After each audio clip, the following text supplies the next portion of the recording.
Hello students, स्वागत है आपका हमारे चैनल स्टूडेंट्स टाइम पे। तो स्टूडेंट्स, आज हम देखने वाले हैं पूरे फिजिक्स के नियम को। फिजिक्स में जितने भी नियम होते हैं आपके क्लास 10 से लेके क्लास 12 के, और उसके कुछ एक्स्ट्रा लेवल पे भी जो कुछ होते हैं, उन सारी चीज़ों को हम देखने वाले हैं। तो आइए हम शुरू करते हैं आज का वीडियो। अगर आप चैनल पर नए हैं तो आपको सब्सक्राइब कर देना है, वीडियो को लाइक शेयर सारी चीज़ें जो फॉर्मेलिटीज हैं उसको आप पूरी कर दीजिएगा। और मैं जल्दी से जल्द, हमें बहुत अच्छे सब्सक्राइबर लगभग 1000 तक हमें पहुँचना है, तो आप जल्दी से हमारे सपोर्ट के लिए हमें सब्सक्राइब कर दें, वीडियो को लाइक करना ना भूलिएगा।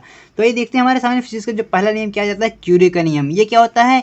ये आपके चुंबक वाले जो चैप्टर है वो ये वहां से है। अनुचुंबकीय पदार्थ का चुंबकन, अनुचुंबकीय पदार्थ का चुंबकन तीव्रता आई, ठीक है। यानी ये चुंबकन प्रकार जो उसकी तीव्रता होती है उसी आई से दिखाते हैं, और चुंबकन क्षेत्र की तीव्रता एच के अनुक्रमानुपाती होता है। यहाँ से दो चीज़ आपको क्लियर हुई। पहली चीज़ क्या, मैं आपको एक बार अच्छे से दिखाने की कोशिश करता हूँ कि चुंबकन तीव्रता को हम आई से दिखाते हैं और चुंबकन क्षेत्र को हम एच से दिखाते हैं, ठीक है। और यह यानी ये जो एच होता है ये आई एच के अनुक्रमानुपाती होता है, ठीक है। तथा केल्विन, केल्विन मतलब ताप, ठीक है। केल्विन मतलब ताप की व्युत्क्रमण अनुपाती होता है, ठीक है। तो इसका जो फार्मूला हमारे सामने बन के आएगा वो क्या है कि आई इक्वल टू सी, ये आपके किसमें, ये कोष्टक में आ जाएगा, कोष्टक में एच अपान टी, ठीक है। एच अपान टी हो जाता है।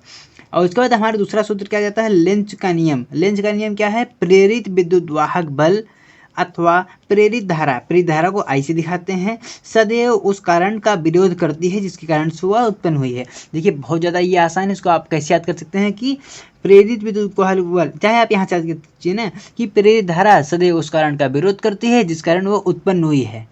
प्रेरित धारा सदैव उस कारण का विरोध करती है जिस कारण से वह उत्पन्न हुई है। तो इतना आपको क्लियर हो गया होगा। देखिए सबसे अगर ज़्यादा कन्फ्यूजन वाली चीज़ देखी जाए तो वह दाएं हाथ के नियम है। वह आपके दाएं हाथ का नियम और आपके बाएं हाथ के नियम क्या है कि यदि हम अपने दाएं हाथ के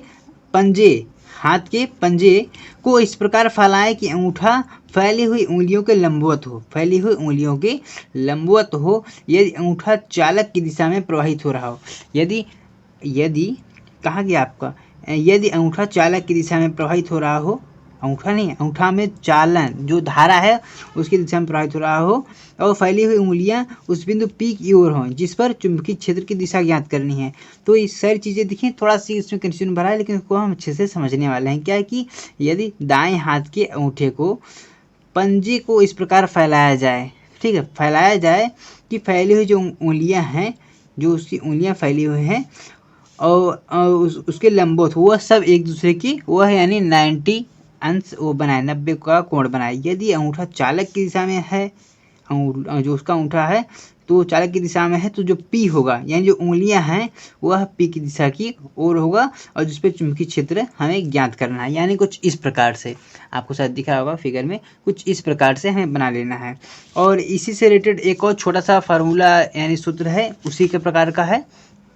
क्या है कि यदि हम अपने दाएं हाथ के पंजे को पूरा फैलाकर, यदि हम अपने दाएं हाथ के पूरे पंजे को फैलाकर इस प्रकार रखें कि अंगूठा धारा की दिशा में आई की दिशा में हो, फैली हुई उंगलियां बाह्य चुंबकीय क्षेत्र वी की दिशा में हो, तो चालक पर लगने वाला जो हथेली पे जो बल लगेगा वह धक्का देने की दिशा में लगेगा। ये वाला जो है ये आपके बल की दिशा को ज्ञात करने के लिए ये यूज होता है, ठीक है। ये आपको बल की दिशा को, और इसके आगे के अगर फार्मूला देखें, इतना हमारा फार्मूला ख़त्म हुआ।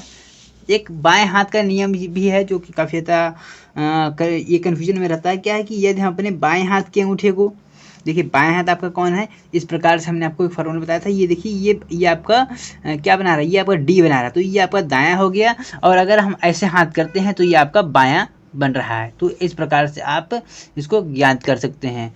और अगर मैं आपको बताऊं कि यदि हम अपने बाएं हाथ के अंगूठे वाली और तथा पास दो जो उंगलियां हैं वो इस प्रकार से तीनों के एक दूसरे को उसको लंब होते हैं, तीनों को 90 एंगल में रखें, तो जब हम तीनों को 90 एंगल में रखेंगे तो पहले जो उंगली होगी वह चुंबकीय क्षेत्र की दिशा को बताएगी, बीच वाली जो उंगली होगी वो धारा की दिशा को बताएगी, और अंगूठा उसमें लगने वाले बल की दिशा को, फोर्स की दिशा को बताएगा। इसे फ्लेमिंग के बाएं हाथ का नियम भी कहते हैं। इतना आपको क्लियर हो गया होगा।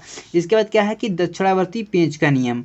ये क्या होता है, यदि हम पेशकश को, मान लीजिए ये हमारा पेशकश है, ये पेन हमारा पेशकश है, पेश को दाएं हाथ में पकड़, देखिए ये मेरे दाएं हाथ में है, पकड़कर इस प्रकार से घुमाया जाए कि पेशकश की जो नोक है, मान लीजिए नोक यहाँ है, नोक बाहर वाली, यहाँ पर ही थोड़ा सा मिस्टेक किया, बाहर वाली दिशा के में हो, तब पेशकश को घुमाने के लिए अंगूठा जिस प्रकार से, देखिए कुछ इस प्रकार से अगर मैं घुमा रहा हूँ तो घुमाने के लिए अंगूठा जिस दिशा में घूमता है और चुंबकीय बल रेखाएं उसी दिशा में होती हैं, ठीक है। इसे मैक्सवेल का नियम कहते हैं। कुल मिला के ये है कि जैसे मैं इसको घुमाने के लिए कुछ इस प्रकार से मैं इसे घुमा रहा हूँ तो मेरा कुछ इस प्रकार से उंगली ये जो रोटेट हो रहा है इधर की तरफ, तो वही क्या है, वही चुंबकीय बल रेखाओं की भी दिशा होती है। एक और काफ़ी आपके लिए इंपॉर्टेंट सा आ जाता है, ये क्या, बायो सेवर्ट के नियम, ये आपके 12th में होगा कि किसी धारावाही चालक तथा जिसकी लंबाई L है, किसी धारावाही चालक तार है, ठीक है, मान लीजिए कोई आपके पास धारावाही चालक तार है जिसकी लंबाई आपके पास L है, जिसमें I एम्पियर की धारा प्रवाहित हो रही है, जिसमें जो धारा है वह I एम्पियर की वो प्रवाहित हो रही है। इसके कारण इसके अल्पांश डेल्टा L से R दूरी पर चुंबकीय क्षेत्र की दिशा डेल्टा B एक बिंदु P है। जो 12th वाले होंगे इन सारी चीज़ को अच्छे से उसको समझ रहे होंगे कि मैं क्या बता रहा हूँ, ठीक है। उसके एक अल्पांश, उसका कुछ इस प्रकार सा फिगर होता है, मैं कहाँ आपको दिखा दूँ, एक सेकेंड। उसका जो फिगर होता है आप शायद यहाँ देख पा रहे होंगे, वो कुछ इस प्रकार से होता है, कुछ इस प्रकार से। ये मतलब काफ़ी लंबा सा होता है। हम मान लेते हैं कोई तार है और डेल्टा L से R दूरी पर एक चुंबकीय क्षेत्र होता है जो कि डेल्टा B होता है। तब एक अगर हम बिंदु को ज्ञात करें तो delta B equal to μ0 upon 4 pi I delta L sine theta upon R², ये आपका फार्मूला बन के आ जाता है। तो मैं सारे फार्मूले को एक साथ एक ही जगह में लाया हूँ, वैसे खोजने पे जल्दी नहीं मिलते हैं, लेकिन मैं सारी चीज़ों को एक साथ लिखने की कोशिश किया हूँ। तो आप जल्दी से वीडियो को इस बात के लिए लाइक ज़रूर कर दीजिएगा। देखिए चार्ल्स वान टॉप नियम, ये भी इसका ये काफ़ी ज़्यादा इंपॉर्टेंट हो जाता है। क्या है, स्थिर सांद्रता पर किसी विलयन के परासरण दाब P परम ताप T के अनुक्रमणपाती होता है। इसमें देखिए आपके कुछ केमिस्ट्री के भी फार्मूला आ जाते हैं, जो कि ये है चार्ल्स वान टॉप नियम। क्या है, स्थिर सांद्रता पर, ये आपके बिलियन वाले चैप्टर से है, किसी विलयन का परासरण दाब को पीछे दिखाते हैं, ये आप क्लियर हो रहा होगा।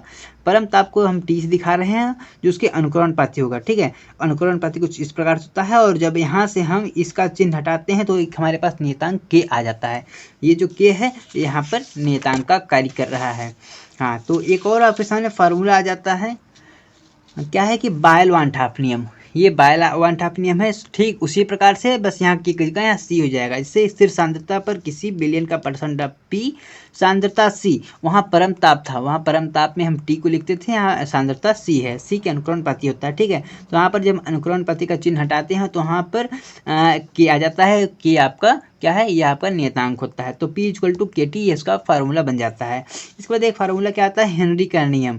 हेनरी का नियम भी आपके लिए काफ़ी ज़्यादा इंपॉर्टेंट हो जाता है आपके एग्जाम के पॉइंट ऑफ व्यू से। तो क्या होता है कि स्थिर ताप पर किसी गैस की द्रव में विलेयता, स्थिर ताप पर किसी गैस की द्रव में विलेयता गैस पर आरोपित दाब के समानुपाती होता है। देखिए सारी चीज़ें थोड़ी सी आसान है, पर थोड़ा सा आपका माइंड वर्क करना चाहिए। इसमें क्या है कि स्थिर ताप पर किसी गैस की द्रव में विलेयता गैस पर आरोपित दाब के समानुपाती होता है।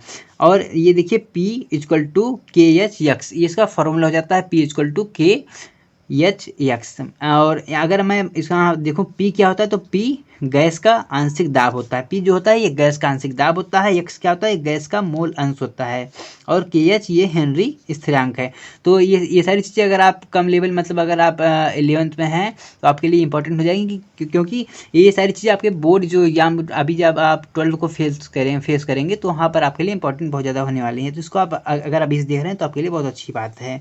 देखिए राउल्ट का नियम, ये भी क्लास 12 से है। क्या है कि किसी तनु विलयन के वाष्पदाब का अपेक्षित अवनमन विलयन में उपस्थित विलेय के मोल प्रभाज के बराबर होता है। देखिए सबसे इंपॉर्टेंट लेसन जो उसमें हो जाता है, एक जो विलयन वाला लेसन है क्लास 12 का, वो काफ़ी इंपॉर्टेंट हो जाता है। वहीं से है कि राउल्ट का नियम, किसी तनु विलयन के वाष्पदाब का अपेक्षित अवनमन विलयन के में उपस्थित विलेय के मोल प्रभाज के बराबर होता है, विलेय के मोल प्रभाज के बराबर होता है। क्या होता है इसका, P माइनस पी एस, ठीक है, अपान पी जीरो। यहाँ पर ये जीरो है और इस equal to N upon N plus ये आपका हो जाएगा कैपिटल एन, ठीक है। इसमें जो स्मॉल एन माना था वो शायद नहीं, ये तो आप अपने हिसाब से इसको मान सकते हैं। उसके बाद कोलराउस का नियम आ जाता है आपके लिए, ये भी काफ़ी ज़्यादा आपके लिए इंपॉर्टेंट हो जाता है। क्या होता है कोलराउस का नियम, भी काफ़ी ज़्यादा आसान भी है, तो बस थोड़ा सा अगर आप इसको टाइम देंगे तो ये आपको याद हो जाएगा कि किसी भी विद्युत अपघट की अनंत तनुता पर तुल्यांकी या मोलर चालकता उसमें उपस्थित धनायन और ऋणायन, किसी विद्युत अपघट की अनंत तनुता पर तुल्यांकी या मोलर चालकता में उपस्थित धनायन या ऋणायन की अनंत तनुता पर तुल्यांकी या मोलर चालकताओं का योग के बराबर होता है, मोल के बराबर होता है, ठीक है। ये इसका फार्मूला हो जाता है क्या है, लैम्डा एम इक्वल टू यक्स लैम्डा, ये आपका अनंत ये लगा हुआ है साइड में, प्लस यहाँ पर ये y है। और अगर हम इस प्लस वाले को देखें तो ये आपका धनायन में उपस्थित चालकता ही क्यों बता रहा है, यहाँ पर डिनोट कर रहा है। अगर यहाँ माइनस की देखें तो ये धनायन की आंशिक चालकता को दिखा रहा है, यानी यहाँ पर कम धनायन है, ठीक है। आपका जो ये वाला भी था ये कंप्लीट हुआ। इसके बाद अगर हम इसके अंत में हम देखें, हमारा क्या हो जाता है सबसे इम्पोर्टेंट कूलाम का नियम। देखिए कूलाम का नियम काफ़ी ज़्यादा इम्पोर्टेंट है। क्या है कि किन्हीं दो आवेशों के बीच लगने वाला आकर्षण तथा प्रतिकर्षण बल, किन्हीं दो आवेशों के बीच लगने वाले आकर्षण तथा प्रतिकर्षण, ये देखिए मान लीजिए आपके दो आवेश हैं, इनके बीच लगने वाला आकर्षण तथा प्रतिकर्षण बल तथा दोनों आवेशों के गुणनफल के अनुक्रमानुपाती तथा बीच के वर्ग के व्युत्क्रमण अनुपाती होता है। ये आपका कुछ इस प्रकार से फार्मूला हो जाता है। ये फार्मूला क्या है, F equal to 1/4 pi epsilon zero. इस एप्सिलॉन जीरो करते हैं, इसका जो मान होता है वो 8.85 करके कुछ होता है, और ये देखिए Q1 Q2 upon R square हो जाता है। इसका जो टोटल मान होता है, अगर मैं गलत नहीं हूँ तो 9 गुणे 10 घाते -13 या 12 होता है। अगर मैं गलत हूँ तो आप लोग मुझे इस बारे में कमेंट करके बता दीजिएगा इसका मान क्या होता है। ओम का नियम क्या है कि यदि किसी चालक की भौतिक अवस्था में कोई परिवर्तन ना हो, किसी चालक की भौतिक अवस्था में उसकी फिजिकल क्वांटिटी में कोई परिवर्तन ना हो, तो उसके सिरों पर लगाए गए विभवांतर, उसके सिरों पर लगाए विभवांतर वी डेल्टा वी, देखिए डेल्टा क्यों, क्योंकि ये परिचित होता रहता है, यहाँ पे नहीं लगा क्योंकि यहाँ पर ये नियतांक का काम कर रहा होगा। तो धारा का अनुपात जो अनुपात होता है ये यहाँ पर नियतांक है, तो V equal to I R, V ये भी इसका विभवांतर है, आई इसमें क्या है, इसमें धारा है, ठीक है। अगर फिर देखिए किरचॉफ का भी नियम आपके लिए काफ़ी ज़्यादा एग्जाम के पॉइंट ऑफ व्यू से इंपॉर्टेंट हो जाता है। ये क्या होता है कि किरचॉफ के दो नियम होते हैं। पहली बात तो आपको दोनों नियम को याद रख लेना है। प्रथम नियम क्या है, किसी भी संधि पर मिलने वाले समस्त धाराओं का बीजगणितीय योग शून्य होता है, किसी भी संधि पर मिलने वाली समस्त धाराओं का बीजगणितीय योग शून्य होता है। समझ मान लीजिए बहुत सारी धाराएं ऐसे ऐसे आ जा रही हैं, ये मिल रही हैं, तो उनका जो योग होगा टोटल का वो इक्वल टू वो आपके शून्य होगा। जैसे I1 plus I2 plus I3, मान लीजिए कोई धारा पहले से निकल के वो तीसरे में जा रही है, तो थोड़ा सा वहाँ माइनस हो रहा है, तो यहाँ पर माइनस का उपयोग किया गया है, तो इक्वल टू ये 0 होता है। अगर इन सारी चीज़ों को आपको बहुत अच्छे से समझना है तो आप में कमेंट कीजिएगा, इस सारी चीज़ों को और अच्छे से समझाने की मैं कोशिश करूँगा। द्वितीय नियम क्या होता है कि किसी परिपथ की प्रत्येक बंद पास पर के विभिन्न खंडों में बहने वाली धाराओं तथा किसी परिपथ के प्रत्येक बंद पास के विभिन्न खंडों में बहने वाली धारा तथा संगत प्रतिरोध के गुणनफल का बीजगणितीय योग, उनके साथ साथ जो गुणनफल का जो बीजगणितीय योग होता है पास में लगने वाले विद्युत वाहक बल के बीजगणितीय योग के बराबर होते हैं। देखिए इसको आप समझने की कोशिश कीजिएगा थोड़ी सी आसान भाषा में। क्या, मान लीजिए आपके पास कोई बंद पास है, उसके विभिन्न, मान लीजिए ये आपके पास कोई बंद पास है, उसके विभिन्न खंडों में अलग अलग प्रकार की धाराएं बह रही हैं, और उसके संगत प्रतिरोध, मान लीजिए एक धारा इधर जा रही है, एक धारा इधर जा रही है, ये संगत है, लेकिन ये उसका प्रतिरोध कर रही हैं, ठीक है। उसके गुणनफल और उसके बीजगणितीय योग, उसके गुणनफल और उसका बीजगणितीय जो योग होगा पास में लगने वाले विद्युत वाहक बल, उसमें जो बल लग रहा है, ठीक है, उस बंद पास पे जो बल लग रहा है उसके योग के बराबर होगा, ठीक है। जैसे I1 R1 minus I2 R2 equal to E1 minus E2, यहीं अगर दूसरे फार्मूले की बात करें, क्या है कि I2 प्लस R2 प्लस ये कोष्टक में I2 प्लस I, ये I1 का कार्य कर रहा है, यहाँ पर R3 = E2। तो इस प्रकार से इसका सूत्र हो जाता है, इसको आपको समझने की आवश्यकता थी, काफ़ी ज़्यादा सारी चीज़ें आसान थी और ये सारी चीज़ें आपके लिए बहुत ज़्यादा इंपॉर्टेंट थी। तो स्टूडेंट्स आज की वीडियो के लिए इतना ही। मुझे आशा है आपको ये सारी चीज़ें बहुत अच्छी से समझ में आ गई होंगी। अगर आपको नहीं आए तो आप हमें इस बारे में कमेंट कीजिएगा, सारी चीज़ों को हम बताने की कोशिश करेंगे और इसके बारे में आपके लिए शॉर्ट वीडियो आपके इस हमारे चैनल पर अच्छे से अपलोड कर दी गई, जहाँ एक एक पॉइंट को आपको अच्छे से बताया गया है, तो उसको आप जरूर देखिएगा। बाकी हमारे चैनल को सब्सक्राइब, लाइक, शेयर कर दीजिएगा। आप हंस रही मुस्कुराते रहिए। फिर से मिलेंगे आपको किसी नए वीडियो में किसी नए टॉपिक के साथ। जय हिंद, जय भारत।